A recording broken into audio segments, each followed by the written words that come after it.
Welcome to Pixel Pizza, Did she say pizza? your ultimate source for chiptunes, video game talk, and pepperoni. Delivered to you from Los Angeles and into the digital cyberspace of the 2020s. Pizza power!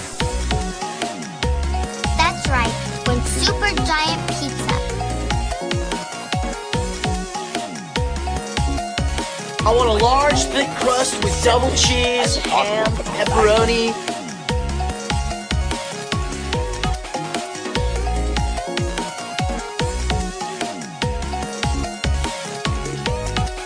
Hey, where's my pizza? Pizza time. Welcome back to the Pixel Pizza Podcast. You just heard from our chiptune artist this week, Leumaestro, and that track was called Outer Dimension. So, hope you enjoyed that one. And now we are here with our game developer guest this week. Coming to us from Mexico City is the CEO and co-founder of Wabisabi Games, who recently put out their game Rakugaki. Is Anwar Noriega. How are you doing, Anwar? Thank you so much. I'm doing pretty well. How about you? I'm doing great, thanks. Yeah, it's Very happy to summertime. be here. So happy to have you. So, when in your life did you know you wanted to work in games? Wow. I guess like since forever, but it was usually more like a dream that I knew it was not gonna be possible because here in the region, it's almost like non-existent, the industry. So it was a dream that I had since very early, but kind of like life took me in another direction for several years and I was doing many other things. But maybe like 8 years ago is when I kind of like went back to that dream and just like pushed very hard and trying to make it a reality, and here we are. That's great. What was sort of the moment when you realized I need to go back to that dream? Well, I was going through a not so great time, at least like work-wise. I was working in something that it wasn't making me happy at all. I was going through a very rough time at that moment. And yeah, that's kind of like that's the moment that it made me kind of like question my life and my life decisions and just like refocus and going back to doing something that I really love. And that's kind of like what hit me and motivated me to move forward with this. I can relate to that for sure. That's sort of the moment I had with voice acting. I was in my work life a few years ago, like 5 years ago, was just making me miserable. And I wanted to follow something that was creative and excited me. So it's Exactly the same. hmm Yes. So what was sort of the start of the company like? Mm. So the studio Wabisabi, it was founded in 2018, with the whole purpose of making this game like RKGK, Rakugaki. And very quickly we realized that like I speak like in plural because my brother was also involved in all this process. Right. But we wanted to make games and we knew there were no opportunities to do so in the region. So we needed to start our own thing. And yeah, in 2018, we decided to do so. And started working on the prototype and like just like brainstorming and coming up with ideas and playing a lot of the old games that we really loved when we were growing up. But yeah, at the same time, we knew that we needed to sustain the operation of the studio and to generate some type of revenue at the same time. So we decided to start doing like augmented reality development most of the time. We realized that it was a similar pipeline, Hmm. and you use kind of like the same skill set to do both video game development and augmented reality development. So we were doing like AR in the day and working on our prototype by at night and on the weekends. And we kept going like that for a couple of years. We were only like 4 or 5 people for like 3 years. And yeah, we were working on the prototype to the point that we felt confident that it was good enough to start showing it around, and we started like knocking all the doors, going to publishers, platforms, and all that stuff. And eventually we were very fortunate to finally land on a deal that was very good for us, that allowed us to work on this game fully. And now here we are, finally released, and very happy with the outcome. Yeah, and I mean, you had support from like not one but two of the biggest game development companies around. You know, you had your partnership with Gearbox and also the Riot Games Underrepresented Founders Program. I Yeah. mean, yeah, it's pretty incredible. It was definitely a very interesting moment in our lives. First, with the Riot Underrepresented Founders Program, we were very fortunate that they had that program at that time. As the name suggests, it was a program that was focused on underrepresented markets, and Latin America is definitely one of them. So they really liked the idea. They were very honest at that moment. They liked the concept, but they were also very transparent that the prototype was not very good at all. Mm. But they were very excited, and they were like helping a lot of creators at that moment with that program. And through them also, we were able to meet the Gearbox publishing people. And they also liked the concept, they liked the vibe. We clicked basically, and they decided to help us publish the game. So starting in 2021, yeah, by the beginning of 2021, Gearbox became our main partner to bring the game to market, and it's been a masterclass. Like working with them was such an amazing experience. They have so much experience doing this. So yeah, it's been an incredible journey.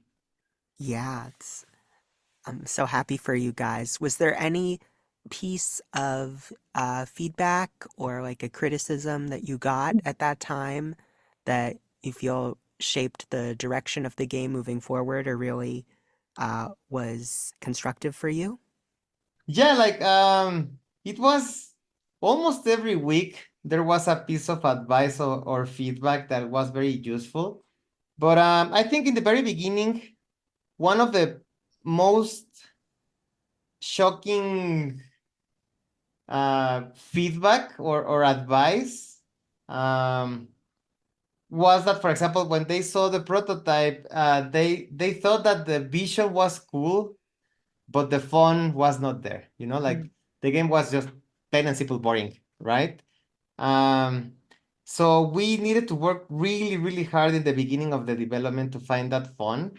And we tried so many things. We needed to throw away so many ideas, and thanks to them and all their knowledge, we were able to navigate those hectic times. And they really helped us to find the fun, and we are very grateful for that. That's awesome. For people who aren't familiar with the game, what are, would you say, the top three things that you would tell them about RKGK Rakugaki? Well, it's a 3D platformer um, based on graffiti painting. That's kind of like the one-liner. It's a game that is heavily influenced by, I guess, three things. One, it's kind of like the golden era of 3D platformers that we all grew up playing, like in the late 90s. Mm. Kind of like the end of PS1, PS2, early Xbox type of vibe, also Dreamcast. Um, Second, it's also heavily inspired in Japanese pop culture, like anime, manga, and also, of course, like Japanese video games. Um, like over here in Latin America, it was very common at that time that there was a lot of anime being aired in national TV somehow. Not Mhm. sure why. But whenever we went back from school to our homes and just like turn on the TV, you were able to see anime, and that's what we grew up watching. So that definitely shaped us as creatives in general. So that's the second reference about the game, and the third one, it's also like super influenced by Wipeout, this early game from the PS era, Oh, because that game, the original concept of that game was trying to make a game like Mario Kart that doesn't feel like a Mario Kart, that doesn't feel as childish yeah, as Mario Kart. So that's why they decided to go with this type of electronic music and the futuristic vibes and all that stuff. Um, so we really wanted to create a 3D platformer that doesn't feel like a traditional 3D platformer in that sense. So that's what I wanna, I guess, convey as the general concept of the game. yeah. There was this game that came out that I feel like nobody played it, but I absolutely loved it, called Blur. Right. Yeah, where they were going for that same thing where it was that like arcadey kind of Mario Kart type experience, but it was more grounded and more sleek, and I Exactly. that was such a cool game. Exactly. That's exactly kind of like the vibe that we wanted to portray. Like Yeah. for some people, I mean, Mario Kart is amazing, of course, and we Yeah, all love it. absolutely. But for some people, it might feel a little bit childish in a way, and that's why these other games saw the opportunity to try to convey a different vibe. Absolutely. Hmm. And yeah, I mean, you touched on something interesting as well, which is I feel like Latin America caught on way earlier to anime than the United States and Canada because we didn't really get it like mainstream here until Yeah. maybe the past 10 years or so. I feel like before it was very underground. You had to be watching late at night or passing around DVDs, and it was kind of like a niche thing, or like you were a little weird if you liked anime, but now it's like at the movie theaters, they're playing the Haikyuu movie. It's like Totally. totally different world. It is totally different. It's kind of interesting because there were these shows in national TV that everybody saw, like Dragon Ball or Captain Tsubasa, Sailor Mm. Moon, kind of like the basics, you know? Uh, but then because of that, like people like us started like learning what they were. Like they belong to this huge movement of Japanese content. And little by little, we were getting more involved and doing some research. So in the end, even though there was some national TV content available for everybody, many of us ended up doing kind of like the same as you, like Mm. going underground and Yeah. seeing like this super obscure anime and maybe even some anime that it wasn't supposed to be watched by children and like all that vibe. And it was very, very interesting and it generated a very cool community and very tight community of people who really love this type of content, and that's how we grew up as well. Absolutely. Mm. And I think, I mean, one of the cool things about that, touching on that, is that with Rakugaki, you've sort of been able to blend elements of that upbringing of Japanese and Mexican cultures. And yeah, I was hoping you could talk a little bit more about that. Totally. Yeah, well, we, of course, so being from Latin America, we have never tried to convey Japanese culture in a way that only Japanese people can do. Like we Mm, are not trying to mimic, sure. and we try to do it with a lot of respect, and it's more like a love letter or a tribute to the stuff that we grew up loving. So, in order to position ourselves a little bit um, different to the content that we really love watching as kids, we decided to blend this like these Mexican and Latin American ingredients, and the outcome was we loved it. Like honestly, like it was just like we were just having fun and throwing ideas there, and we were like thinking about like what's gonna happen if we see an anime character eating tacos, right? Like Mhm. that's not so common to see in an anime. So yeah, it's the entire game is just a love letter to everything that we love, and we just threw all the references into like a blender, and that's what came out of it. Yeah, the passion is so visible throughout Thank all you of so it. much. And one of the things that's so important with a platformer and especially sort of, the momentum based thing that you guys kind of do is having that perfect flow state where you're just playing the game and you're in it. And how do you feel like you achieve that? I I feel satisfied with the outcome, but there's always things to improve, to be honest. Like we are we now that we see it like now that it's released, um we feel very happy with the outcome, and we spent a lot of time polishing the player controller to make it feel as tight as possible. But even like that, nowadays we see it and we were like, oh, we should have improved that, Mhm. or maybe we should like fine tune this or that. So there will always be areas of improvement. Um, but yeah, it was definitely a very painful process, and no secret, just iterating, experimenting, throwing away things, and then coming up with new ones, and basically like that on an infinite loop. Oh yeah, that's such a creator struggle looking back on what you've made and thinking, "Oh, I could have done this better. I could have done that better. There's an error Yeah. here." Which I can imagine it happens to you as well, like when you Oh are yeah, seeing or watching your work, then absolutely. totally, right? I mean, another thing that you guys did for a while was you were working with social media and you were working with Snapchat, and I was curious if there were any ways that sort of working in social media spaces influenced the themes of self-expression in the game. I definitely there's a connection. I mean, we as people like get influenced by everything that we do.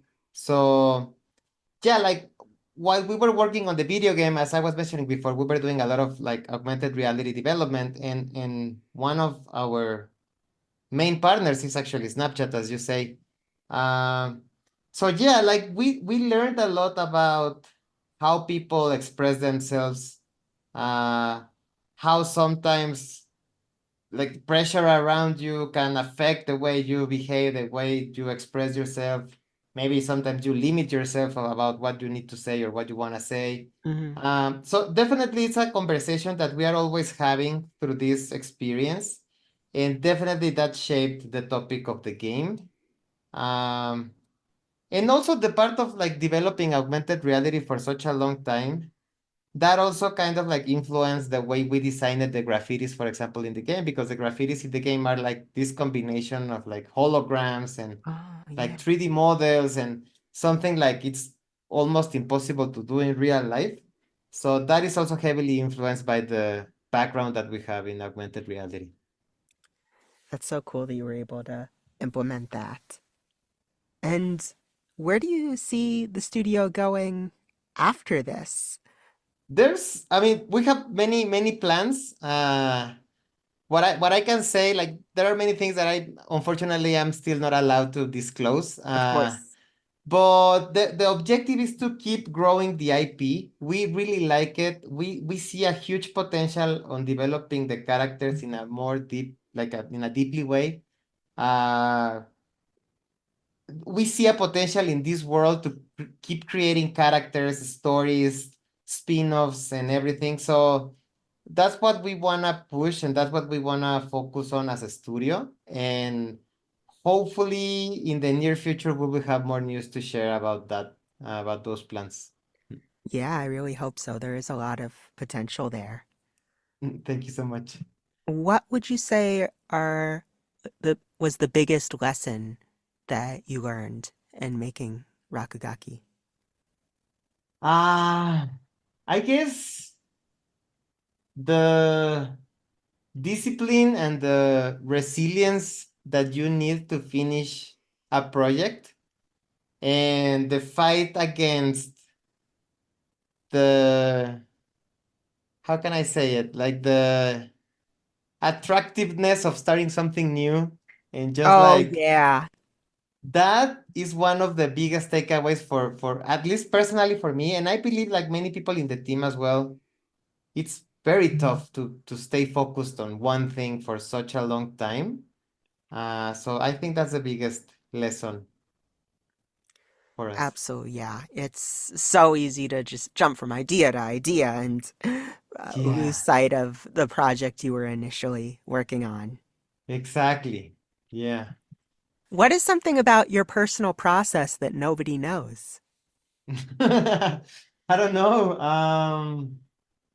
Usually I portray like this like upbeat personality, and I try to be nice around, but in internally I'm always like dying of stress, Mm. and I'm super worried about everything, and at the same time of making a game, you need to be handling all the like all the operation of a company, of a business, right? Like all the human resources and everything. So um and we all work remote, so it's very easy for everybody here at the team to just see the face of myself in a meeting and joking around and whatever, but at, at the same time internally I'm just like dying.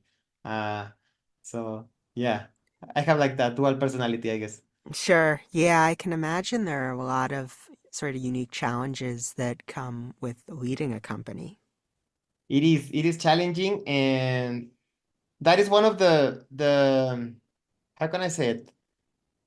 Many of the new indie developers that I had the privilege to meet, they focus too much on the art, but they don't realize that you need to have like a sustainable operation in order to fulfill your dreams of making art. Oh, yeah, So yeah, that's a common mistake that I see usually with new content creators. definitely balancing the art and the business side Mm, is so important but so challenging. it is, yeah. And you guys were also recently a part of the Latin American Games Showcase for Summer Games Fest. Are there any other games that were featured there that you would want to shout out or that really caught your eye?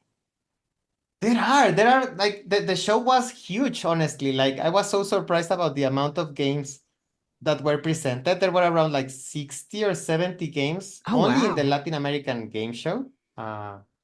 Which at the same time, there's like the Latin American Game Showcase. It's only one of like several other shows that are around the Summer Game Fest. So Mm, the amount of content shown in the Summer Game Fest is crazy. And yeah, I definitely want to invite people to see the Latin American Game Showcase. There are some super amazing surprises. There are games that um, there are maybe like sequels of other games that are already launched and that many people maybe don't know that they were created in Latin America. And they are very special for sure. yeah, been so overwhelmed by the amount of games that have been shown or announced or updated in the past month, wish listing all these different things. It's been a Too lot to keep many. track of, but it's such an exciting time for It is. games, especially smaller developers. It is super interesting time. There's a lot of diversity, very different perspectives. So yeah, I agree with you. It's such an amazing time to be a gamer right now. Yeah. Uh, sort of, where do you see the industry going in the next year, 5 years, whatever? Um, well, first, I think finally the the industry will like go to a more calm Mm, state. I think that the worst times are passed behind us finally. yeah. Um, so I definitely will see a little bit more quiet on that regard, which is very good for everybody. And I think little by little, the industry will turn more towards smaller games with with a better proposition and not just like looking for the super triple A, better graphics type of behavior that we have seen in the past, I don't know, 10, 15 years. Yeah. Um, so I think even the big studios will start looking more into having a more creative proposition. And even if that means to shrink the scale or the scope of the game, but having more creative ways of expressing stuff in video games, I think that's how I see the industry in the near future. Yeah, I really hope it goes that way. I think it's a lot more interesting if you have a bigger variety of smaller, more specific games instead Yeah, of these enormous games that take like 5 years to develop and have to appeal to everyone in order to make their money back. And we've seen that exactly. isn't always working. So I I think, agree, 100%. yeah, but it seems like hopefully things are on the right track. The the games that are coming through are showing the right lessons. I'm confident about that. And also being able to have conversations with people around us and friends in the industry, like a lot of people think like that, so that makes me confident that Yeah, mm, it's great yeah. to hear. So yeah, that was all of the main questions I had for you, Anwar. Was there anything else in particular you wanted to talk about today? Well, no, first, like, thank you so much for the opportunity. It's really a pleasure to be able to share our journey with you and your audience. The game right now is available on Steam, for everybody to know about that. It's also heavily optimized for handheld computers like the Steam Deck or like others similar to that. Mm-hmm. Um, and no, I think like I just want to invite people to give it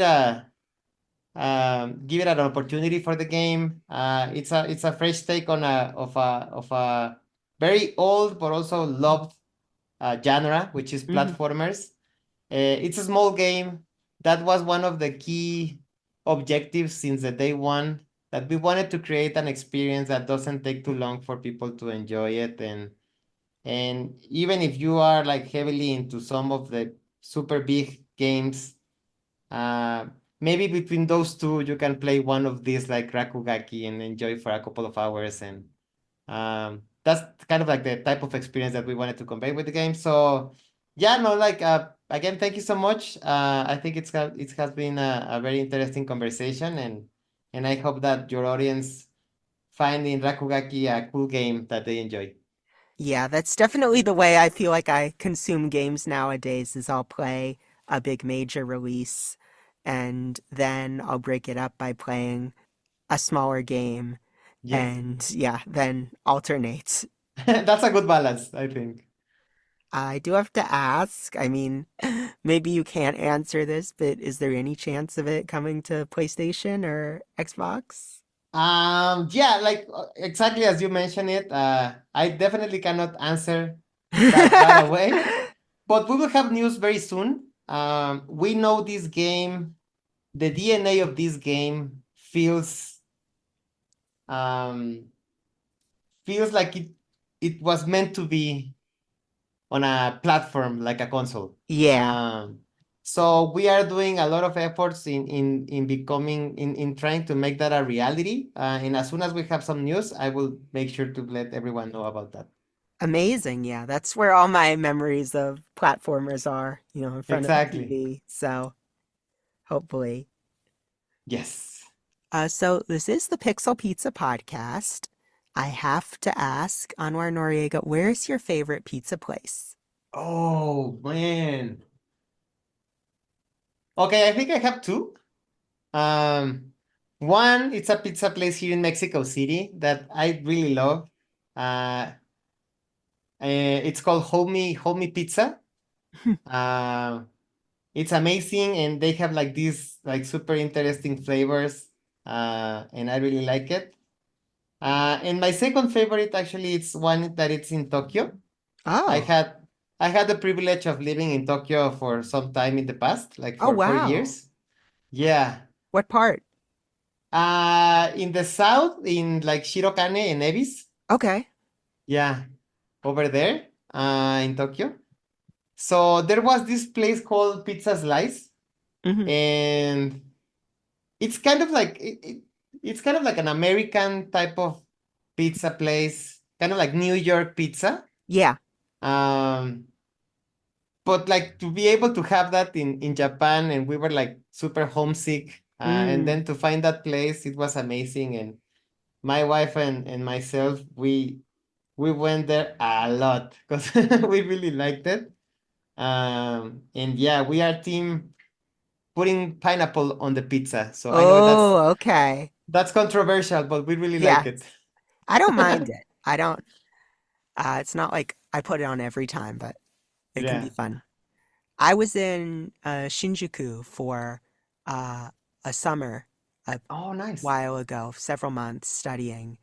I really liked, I think it's a chain, Devil Craft Pizza was really good. That was like Ah, Chicago style, I think. I never went there. Yeah, No. How was that was it? that was really good. And it was like Chicago, Yeah, yeah, the thick stuff. like deep dish, I think it's the name. I think Deep so, dish. yeah. Hmm. Ah, that's cool. Hmm. You were studying Japanese there. I was, yeah. Ah, that's really cool. How is your Japanese nowadays? Uh, Mama, it's been a while. I mean, that was like 7 years ago I went. I mean, I went back recently and my language skills were not what they once were. I just haven't Right. had the chance to really study and talk to speakers around here since it was like I was taking classes and when I was in grad school, but then when the pandemic happened, it was harder to find those resources, and then I guess I got too lazy to get back into studying regularly. Yeah. You can do it in the future, so it's always Absolutely. there. Yeah, there's always time. Hmm. So I think I That's will. really cool. Thanks. Okay, so where can people keep track of you in the studio?